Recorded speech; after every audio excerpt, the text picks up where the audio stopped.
Bonjour!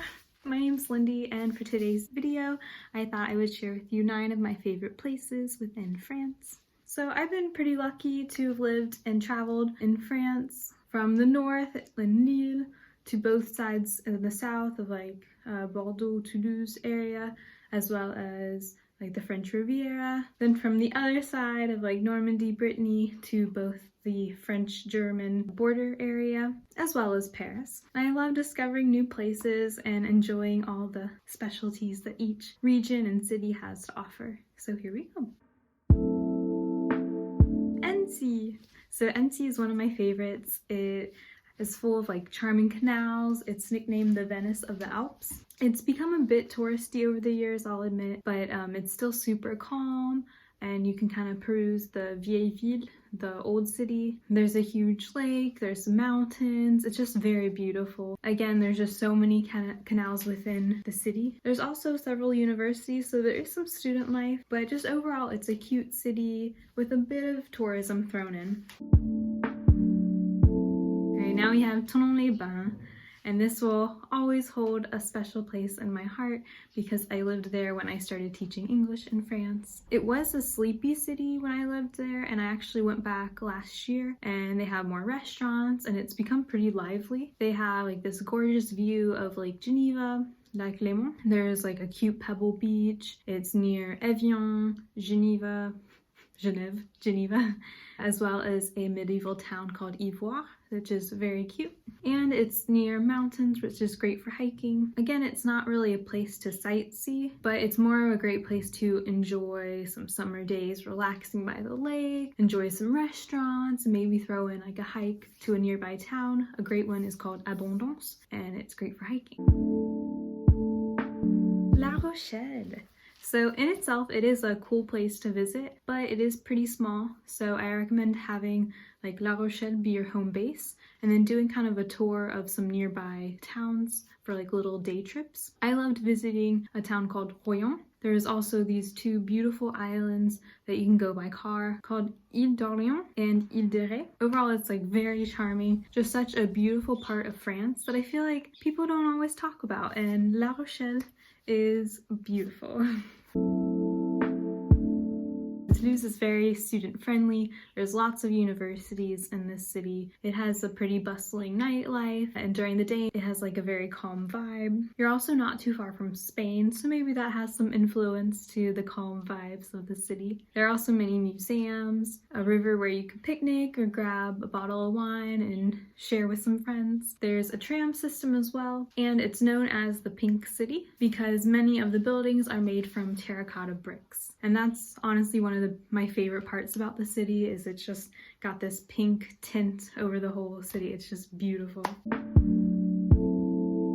So there are several places I recommend you visit in this region. It's just such a gorgeous region and can offer some really unique experiences, and has a different feel from a lot of places in France. Being that it shares a border with Germany, there's just a lot of history between France and Germany that took place in this region, and you can see the history from the Alsatian dialect. It's similar to French and German mix, but obviously they do still speak French in the Alsace region. You also see it in the timber houses and the food. There are lots of different specialties. Some of my favorites is the Flammkuchen, or the tarte flambée, which is similar to a pizza or a flatbread almost. And then there's the Kugelhupf, which is a pastry. Lots of different stuff to try. There's just so much German influence. Some of my favorite spots are Strasbourg, as well as these 2 adorable villages. My favorite is Ugesheim, and then there's also Rijkvier and Colmar as well. Troyes.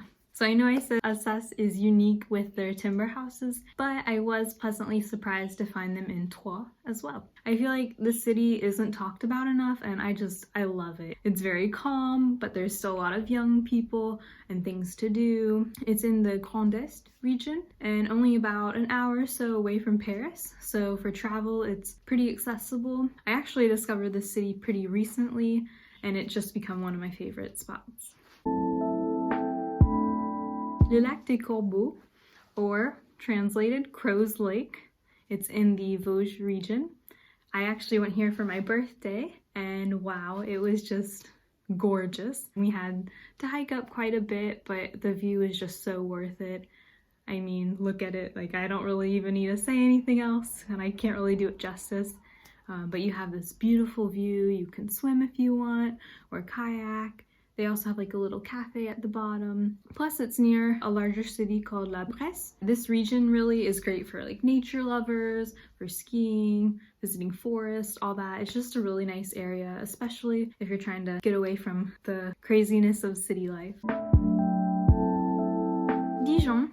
So I did a solo trip in Dijon and just really enjoyed it. It's known for many of its specialties like its mustard, wine, black currants, gingerbread, but it also has a lot of charm for a bigger city as well as very welcoming people. I recommend doing a bike trip and starting in the town just below. It's called Chenauve and you can actually access it by the tram. And you can ride through several little cute towns. There's Marcenay-la-Côte, Fixon, Prochon, and Gevrey-Chambertin are just a couple of them. And it's really cool because on the way you see all these vineyards and just charming little cute towns. Honestly, it was one of the highlights from my trip. Ken. This city is very well known, but I have some nearby places that I really enjoy. So there's Monton, which is it's actually on the French-Italian border. It can get kind of touristy in the summer, but it is just such a gorgeous town. They even have a lemon festival every year at the end of winter, where they create these gorgeous sculptures out of lemons, so it's pretty cool to see. Grasse, which is actually home to La Parfumerie Fragonard, the Fragonard perfumery. And it's cool because you can get a tour and they have you smell different perfumes and you have to guess which client would purchase that perfume. Often when you smell a scent, you associate it with someone. So I thought it was cool to kind of see what public would buy that kind of perfume. And then they told us like what ages and gender and all that kind of stuff, like the marketing research behind it. But I thought it was kind of fun. There's also a cute island that you can access by ferry. It's called Île Sainte-Marguerite. And then being the French Riviera, there's lots of popular cities nearby like Nice, Monaco, though it is a bit expensive. However, we did discover Fréjus, which has become one of my favorites as well. It offered us these beautiful beaches and towns nearby, and along with delicious seafood. So there you have it. That is my list of 9 of my favorite places in France that I love. There are many others that I really have enjoyed, where I met great people, had excellent cuisine, but these 9 stood out for more than one reason, so they made the cut. Thank you so much for watching, and let me know below what are your favorite cities in France and why you like them so much. And if you want any more travel or France related videos, feel free to subscribe. Check out my channel, whatever you want to do. Merci. Bisous.